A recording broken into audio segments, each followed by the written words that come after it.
बिस्मिल्लाहिर्रहमानिर्रहीम अस्सलामुअलैकुम। लाखों करोड़ों दुरूदो सलाम मोहम्मद मुस्तफ़ा सल्लल्लाहु अलैहि वसल्लम और आले मोहम्मद पर। मैं हूँ उमर दराज गोंदल और आप मेरा यूट्यूब चैनल देख रहे हैं। नाज़रीन, मैं आज पाकिस्तान के लिए कुछ खुशखबरियाँ और कुछ ऐसी खबरें लेके आया हूँ जो हमारे दुश्मन के लिए मौत का सामान है, या कम से कम उनके लिए कोई अच्छी खबरें नहीं है। और लग ये रहा था कि J10C 23 मार्च को आएंगे, वो छोड़ दें। अब J10C पुरानी बात हो गई है, गो कि हमने उसका हल निकाल लिया, राफेल का भी और दीगर चीजों का भी। हमें इंडिया ने S-400 के बाद डराना शुरू कर दिया। उन्होंने कहा कि देखिए, अब पाकिस्तान का कोई दिफाई निज़ाम नहीं है, एक जो है वो यहां इंडिया है, यहां पाकिस्तान है। लेकिन अल्हम्दुलिल्लाह इस लम्हे जब आपके सामने मैं आया हूं तो मैं आपके पास दो तरह की पाकिस्तान की बर्तरी और पाकिस्तान की फतह की खबर लेके आया हूं। पहली बात, पाकिस्तान ने अब स्पेस के मैदान में, ये बहुत जरूरी है, इंडिया जिस चीज के ऊपर इतनी मेहनत कर रहा है, कभी कभी तो ऐसी रुसवाई उनको होती है कि वो अचानक से सैटेलाइट का सिस्टम जैसे आता है, वो बिल्कुल एक मजाक उनका बन जाता है। पहली बात यह है, पाकिस्तान ने स्पेस के मैदान में वो करने जा रहा है कि अब पूरे का पूरा हमारा दिफाई निजाम, हमारी टेक्नोलॉजी, हमारी दुश्मन तक एक्सेस, उसकी सर्विलेंस, उसकी मॉनिटरिंग, वो पूरा निजाम बदलने वाला है। यह है आज की पहली बड़ी खबर। दूसरी बड़ी खबर, S-400 आ गया। उन्होंने कहा जी ये देखिए, इनका मिसाइल सिस्टम फारिग हो गया, इनका न्यूक्लियर सिस्टम भी किसी काम का नहीं है। लेकिन पाकिस्तान के पास अल्हम्दुलिल्लाह वो टेक्नोलॉजी आई है कि इंडिया के शहर पाकिस्तान के निशाने के ऊपर हैं। मैं आपको मुकम्मल तौर पे बताऊंगा, जो तजर्बा लद्दाख अरुणाचल प्रदेश के अंदर किया गया है, उस तजर्बे की बुनियाद के ऊपर वो टेक्नोलॉजी पाकिस्तान को दे दी गई है कि जनाब ये लीजिए, और इनका इलाज ये है, जिसको हमने आजमूदा तौर पर आपके हवाले कर रहे हैं। ये दोनों खबरें चीन और पाकिस्तान से मुतल्लिक है। दोनों खबरों के मुतल्लिक यह है कि चीन जो है ये चीजें पाकिस्तान के हवाले करने जा रहा है। ये तमाम खबरें तफसील के साथ आपकी खिदमत में पेश करूंगा। लेकिन अगर आपने अभी तक चैनल सब्सक्राइब नहीं किया और आप चाहते हैं कि आपको मुस्तनद और बरवक्त खबरें मिलती रहें, तो हमारा चैनल सब्सक्राइब कर लीजिए, बेल आइकन के ऊपर क्लिक कर लीजिए, ताकि हमारी आइंदा आने वाली वीडियोस बर वक्त आप तक पहुंच सकें। यह बात दुरुस्त है कि पाकिस्तान को जो असलहा है, जो टेक्नोलॉजी है, वो चीन उसमें उसकी हमारी वो मदद करते हैं, और हम जहां पे उनके साथ जहां पे होता है। मिसाल के तौर पे J10C जो तैयारा है, जो हमने राफेल के मैदान में उतारा है, वो चाइनीज आर्मी के पास पहले इंडक्टेड है, इंडक्शन उनकी हुई है, वो पाकिस्तान के हवाले कर रहे हैं। चलिए, ये बात तो ठीक है।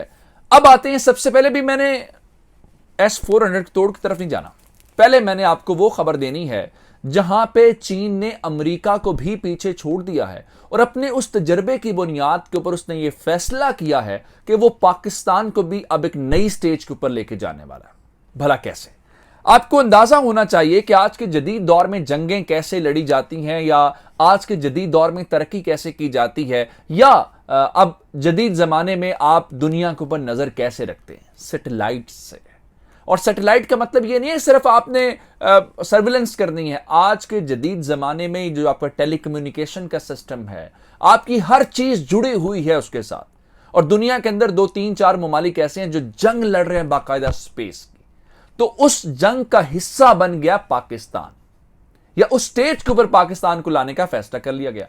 अब आप ये कहेंगे कि ये कैसे मुमकिन है, जब पाकिस्तान ना तो स्पेस के अंदर कोई पाकिस्तान का स्पेस स्टेशन है, ना पाकिस्तान इसके ऊपर कोई रिसर्च कर रहा है, ना पाकिस्तान इसके ऊपर पैसे लगा रहा है, तो ये होगा कैसे? मैं आपके सामने रखना चाहता हूं। एक इदारा है पाकिस्तान के अंदर, स्पार्को का, जिसको हम कहते हैं। ये जो स्पार्को का इदारा है, ये बुनियादी तौर पर स्पेस के मामलात को देखता है। चीन और पाकिस्तान के दरमियान स्पेस एक्सप्लोरेशन का एक मुआहदा मौजूद है। यह मुआहदा आजकल का नहीं है, यह मुआहदा थोड़ा सा पहले हुआ, और उस मुआहदे के तहत सरकारी तौर पे चीन के मीडिया ने इसकी तस्दीक कर दी है, जिसको इंटरनेशनल मीडिया रिपोर्ट कर रहा है कि चीन ने पाकिस्तान के अंदर स्पेस सेंटर बनाने का फैसला कर लिया, और वो पाकिस्तान को असिस्ट करेगा। अब अगला सवाल यह है कि वो जो स्पेस सेंटर बनेगा उसका हमें क्या फायदा है, पाकिस्तान को क्या फायदा है? तो मैं बता देता हूं। स्पेस सेंटर का फायदा यह होगा कि जो सैटेलाइट आपने लॉन्च करने हैं, अब आपको उनकी जो मैन्युफैक्चरिंग है, जो प्रोडक्शन है, उसके लिए किसी और की तरफ नहीं देखना पड़ेगा। अब आप उसमें इंडिपेंडेंट हो जाएंगे, वैसे ही जैसे अमेरिका है, जैसे फर्स्ट वर्ल्ड कंट्रीज हैं। तो पाकिस्तान के पास भी वो टेक्नोलॉजी आ जाएगी। 2018 के अंदर पाकिस्तान ने अपना सैटेलाइट लॉन्च करने की कोशिश की, लेकिन जाहिर बात है पाकिस्तान के पास वो चीजें उस तरह से नहीं है। लेकिन 2018 के अंदर चाइना ने पाकिस्तान के 2 सैटेलाइट जो हैं वो मदार के अंदर भेजे, जिनमें लॉन्ग मार्च 2C कैरियर जो है वो इस्तेमाल किया गया। और वो जो PRSS-1 था और PAK-TES-1A था, ये 2 उस वक्त सैटेलाइट थे जो लॉन्च किए। अब हैरान कुन तौर पे ये अचानक फैसला कैसे हुआ? 1961 से ये इदारा काम कर रहा है स्पार्को का, और आप इस बात के ऊपर शायद सरप्राइज्ड हूं कि ये इदारा चीन और इंडिया से पहले का काम कर रहा है। इंडिया ने अपना काम, जो उनका Indian Space Research Organisation ISRO जिसको वो कहते हैं, 1969 है उसके अंदर उन्होंने शुरू किया, और पाकिस्तान 1961 के अंदर यानी उससे 8 साल पहले काम शुरू कर चुका था। दूसरी तरफ चीन का इदारा है CNSA, उन्होंने 1993 के अंदर काम शुरू किया।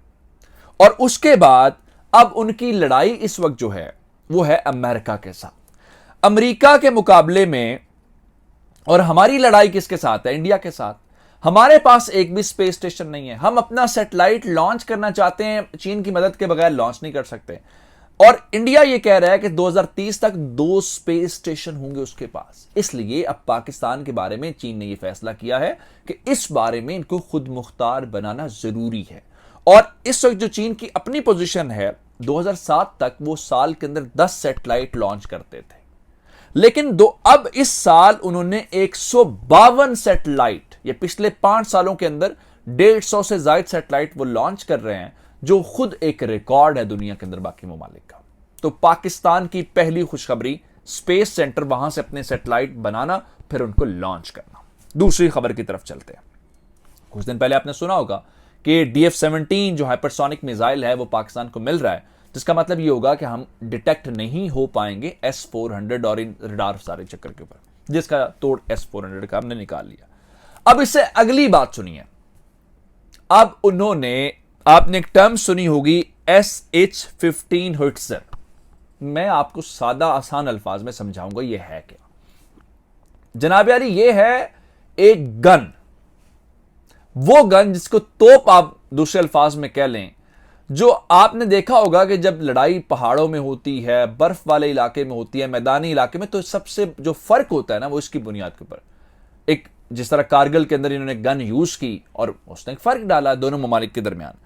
अब ये जो SH-15 होइट्जर है, ये जनाब अली व्हीकल माउंटेड गन है, और इसकी सबसे खास बात जो है, ये न्यूक्लियर कैपेबल है, यानी जो एटमी सलाहियत या उससे जुड़े जो हथियार हैं वो इस्तेमाल करने की सलाहियत भी रखती है। और इसकी खास बात एक जगह से दूसरी जगह मूव करना है। मिसाल के तौर पे ये दूसरी चीजों से मुनफरिद कैसे है? इसकी मूवमेंट, यानी एक जगह पे फायर किया है और उससे दूसरी जगह के ऊपर जाना। दूसरा, इसका लाइट वेट होना, सिर्फ 25 टन इसका वेट है। स्पीड इसकी 90 किलोमीटर पर आवर है, जो पाकिस्तान को दी गई है। 236 ये होइट्जर पाकिस्तान ने खरीदने का जो है मुआहदा किया है चीन के साथ, और इसकी पहली खेप पाकिस्तान के हवाले कर दी गई है। और आप हैरान इस बात के ऊपर होंगे कि सन 2018 से चाइनीज जो फौज है, ये इंडियन बॉर्डर के ऊपर इसको इस्तेमाल करके तमाम तजुर्बात उन्होंने कर ली है। अब जब तजुर्बात से पास हो गई है तो उसके बाद ये पाकिस्तान के हवाले कर दी गई है। और इसका मतलब ये है कि वो जो इंडिया हमें डराने की कोशिश कर रहा था, अब उसके तमाम जो शहर हैं वो पाकिस्तान की और चाइना की इस मुश्तरका चीज SH-15 होइट्जर के निशाने के ऊपर आ गए हैं। इसका मतलब यह है कि अब अल्हम्दुलिल्लाह पाकिस्तान ने इंडिया को नॉक आउट कर दिया है। और यहां पे जो हमारी बढ़तरी है इन दोनों मैदानों में, J-10C की बात करना चाहते हैं, DF-17 की बात करना चाहते हैं, आप होइट्जर की बात करना चाहते हैं, आप स्पेस की बात करना चाहते हैं, तो हमारे दुश्मन के लिए बुरी खबरें हैं। और अल्हम्दुलिल्लाह अल्हम्दुलिल्लाह पाकिस्तान ने अपने दोस्त चीन के साथ मिलके ये पूरे का पूरा खेल और बाजी पलट दी है। ये आज की अच्छी और खुशखबरियां थी, क्योंकि बहुत बातें और इस तरह के हम सुनाते रहते हैं। तो इसके साथ मुझे उमर दराज गोंदल को फेसबुक, ट्विटर, इंस्टाग्राम को फॉलो कर सकते हैं। मेरा यूट्यूब चैनल सब्सक्राइब कीजिएगा। आपकी इस बातों का बहुत शुक्रिया। खुदा हाफिज।